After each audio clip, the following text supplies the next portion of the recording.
the next day, and I was Rick. It was like the worst hangover I had. I was like banged up, and I'm sitting at Meso, we're having breakfast, and we're having a production meeting because the next day. Were your ears still ringing? Ringing, I was a mess. And the sergeant comes over. I go, we didn't drink. Why am I a mess? He's like, the shock waves went through your body all day yesterday. Unbelievable. I didn't realize. And there's a 50 caliber machine gun right there. Those are the loudest things in the world. God, yeah. So I was like, yeah, all banged up. And then the 20-year-olds. The guy driving the tank wasn't even in there. He was sitting between the tracks. He sits like a belly gunner with two controls and stuff. Unbelievable. Yeah. What these men and women do to allow us to do frivolity like this. Now, I want to ask you as well, because I'm coming back to New York. The plan is in December for the Army-Navy game again. Good. It's back in New York, New Jersey. Last time, 5 years ago, on the 9/11 anniversary, we did the show from the hangar deck of the Intrepid in the Hudson. Amazing. Right on the West Side Highway. Yeah. And my dad was a Navy officer, so it was so cool for me to do that. So we're back again. And I want to know, Mom Donnie's New York, everyone's like, it's so different. It's the same, is it, or what? It's pretty much, look, I'm still pissed at Bloomberg for putting the bike lanes in. Oh, those are dangerous. It's first of all, don't listen to what anybody says about New York City, all right? It's not safe. It's not safe for any of us. And then you put this stuff, and there's bikes and scooters, people flying around on wheels, and it's like just congestion pricing. So it's like that's what started it. He's trying to outdoor dining. Yes, let's sit and have a nice croissant while the UPS truck is idling and we're breathing in exhaust. Someone's taking a leak right next to you. What are you? This is New York City. This ain't the Riviera. Now, on that, how about your Knicks? I assume you're a Knicks fan? I'm not a big basketball fan, but just to see the city united like that was great. Just to see the unity in the city is great. And that's the other thing about New York City, I find, and I've been there my whole life, is it is the most unifying city because we are all bonded by the difficulty it takes to survive daily in that city. Trauma bond. Yeah, you can't be racist in New York. You'd never stop screaming. Everybody, any race that pisses you off is right next to you in the scrum. So it doesn't matter what God you pray to. It doesn't matter who you love. It doesn't matter how you vote. Just move. That's all that matters. That's like Carlton Quinn says, when you get a slice, you go, give me a slice. It's polite because people are in line. Yeah. Yeah. Well, there's no full sentences in New York City. We'll help each other, but we're not slowing down. Just yell out what you need. Downtown, that way. That's it. We're not stopping. I remember I was getting a slice like 2:30 in the morning in the East Village, because you have to. And there was a tip jar that was taped down. Yeah. And this kid comes in, maybe like 12, and he's pulling with all his might on the tape. And then the guy, the Middle Eastern guy who works there, is pulling back. And all the guy is yelling to the kid, no, Poppy, no, Poppy. I'm like, that kid's not Poppy. Right. But I guess that was what he learned. Just say no, Poppy. Or the kid's name is Poppy. He's been doing this every night. What did I tell you, Poppy? Maybe that's it too. Yeah. All right. The other thing I want to talk to you about with the World Cup and Italy, even while being European champions, have now missed out on 3 World Cups. Do you give a damn one way or the other? I'm not a big soccer dude. Again, I do like to see the reaction of all the people and to see people coming together for a single focused thing. But I'm not a big. It's even baseball. You are Mets because you're Long Island, Mets, right? Queens, but Mets. But even you want to make baseball more exciting? Run with the bat. That'll make me happy. Yeah, you're out. I don't think so. All right, he's safe. He's got a bat. Now, were you Jets because they were at Shea all those years? Yes, that's an abusive relationship. Yeah. So you're as a kid, Joe Willie, White Shoes. Here's the thing, Joe. I did a book report on Joe Namath in the 2nd grade. Yeah. And I was like, this is the coolest guy I've ever seen in my life. And my father was a Giants fan. So, but Joe Namath was I met him. Wow. I got to meet him. Did he go, I want to kiss you? He thought I was Susie Colbert. Very good. Yeah. Yeah. So, being a Jets fan, it's rough. Well, this is the thing. Like when I talk to Jets fans, and because it's New York, they always talk about how the Jets being so important. And I was like, well, they've never won the AFC. And he's like, yeah, we have. I go, no, when you went to Super Bowl III, you won the AFL. So that's how long And they've had some playoff runs under Parcells, whomever. But I go, it's been a while. Yeah, it's been yeah. But at least the ownership is terrible, and there's no, and The Johnsons. and it doesn't look good. Yeah, the Johnsons. Yeah, the Johnsons. The baby powder causes cancer. You really think you're going to get a left tackle right? You know what's funny is that the Niners now they have this electronic substation next to their practice. Oh yeah, who was Kittle was complaining about that. Well, someone was like, "Is that why my Achilles popped?" And I'm like, "You really think EMFs make your Achilles pop?" Right. So I told the story, and I'm bragging now, but I went to this Emmitt Smith combine one time for Marriott Bonvoy, but they had me in as a media guy. So Right. and I played college football, so I'm throwing passes, whatever, and I kick a 50-yard field goal. Good for you. Yeah, but there's no one around, and it's perfect weather. So, but the substation was there, and I thought, I think the substation helps Okay. because look what I did. So quit talking about how it's making your If I Achilles. can hit from 50 yards, I'll give you my pancreas. It's worth the trade. I don't think it helps at all. And data centers and get the hell out. Of course not. That's why you never want to sleep with like an outlet next to your head. You know what I mean? The EMFs. Like I'm dead. I'm dead. I sleep. My phone is there because I have to. Here's the thing. Yeah. The sleep for me, I don't sleep well. I don't even set an alarm in the morning. I leap from the bed gasping for air. That's how. This morning. Do you have apnea? Like, God, we're still here. You know, just screaming. Well, no, I don't. I will tell you this. Apparently I'm a mouth breather now. I didn't know this because my wife was telling me. I have the hostage tape. Sometimes I need the hostage tape because if it gets really bad, I don't know what happened. But I don't sleep well. Wow. And neither do I. I mean, it's just I have to listen to something. So I have a wired headphone into my phone with one ear in because my wife is sleeping. So I'll listen to like podcasts. Football season, I'll listen to football podcasts. All right. And then there's a really good, nice, boring one that'll put you to sleep. Yeah, well, I'll just pass out. You listen to like old Mike Francesa tape or something. The problem with Richard Todd is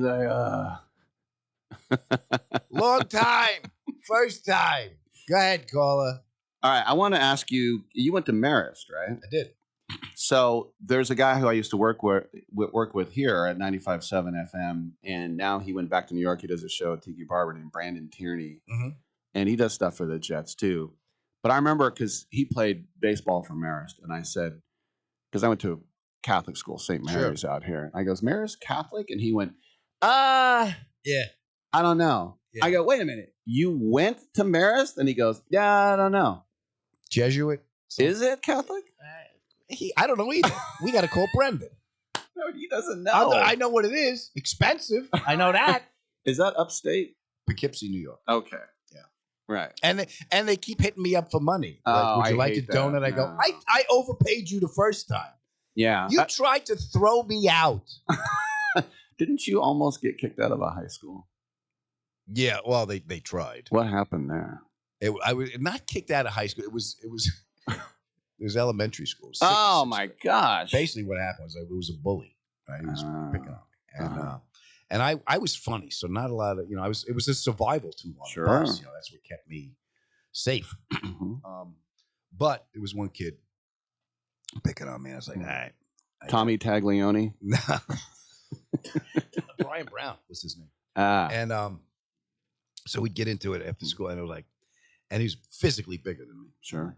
But so one day it's happening again, and I actually wrote a bit about it, but I realized there was no one coming to save me. So I picked up a garbage can and I hit him right under the chin. Back when there was steel. Yeah. It was like, it was almost like Sonny Corleone beating up Carlo. Sure. But it was just one shot because that's all I had in me, and I got lucky. I caught him under the chin. He went back, took us to the principal's office. They called my father, which is the worst thing you could do.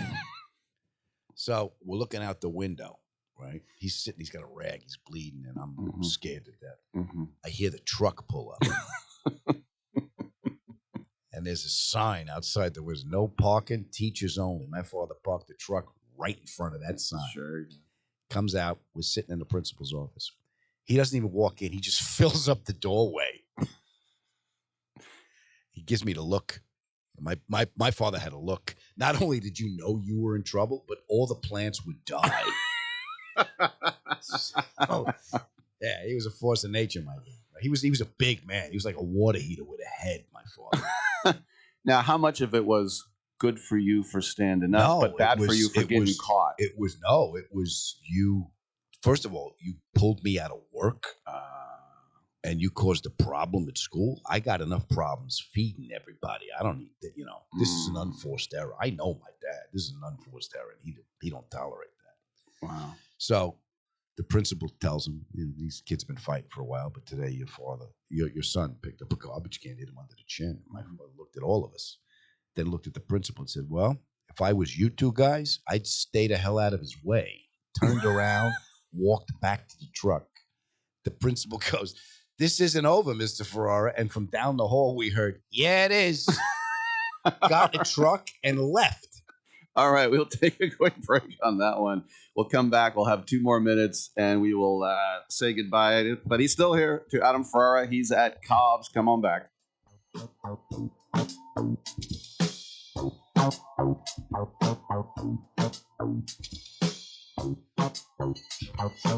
Strange ways coming today. I put $1 in my pocket and I threw it away.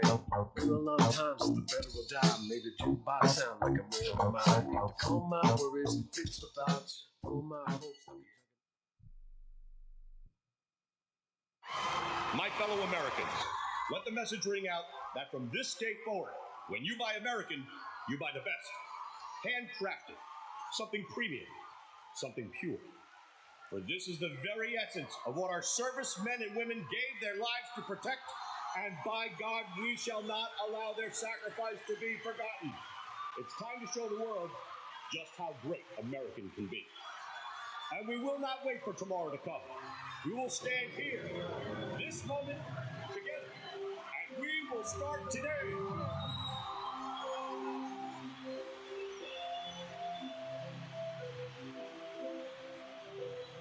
Don't ever forget how great it is to be American. America we need right now. America. Premium vodka. Celebrate responsibly.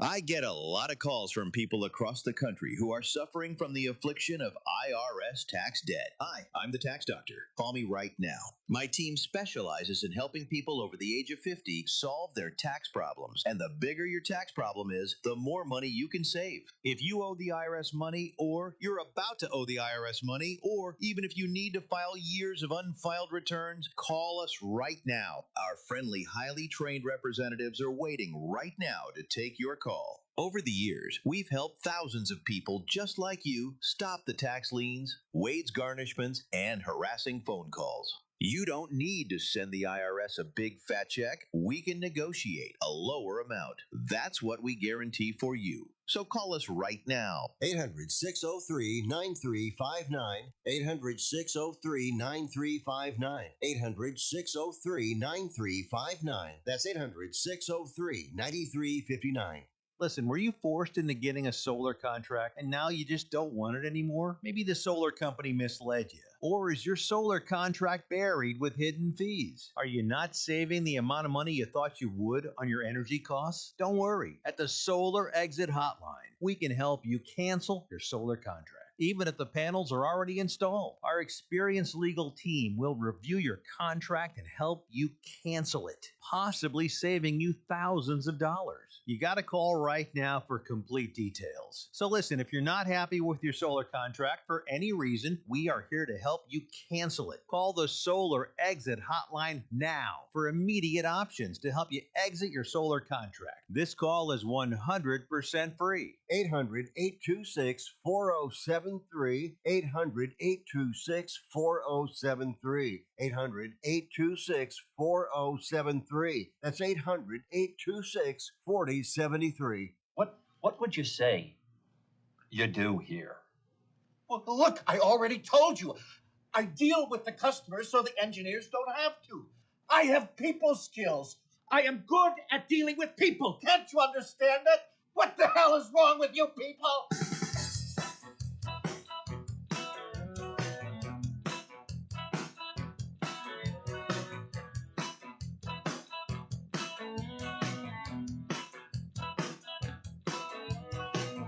Somewhere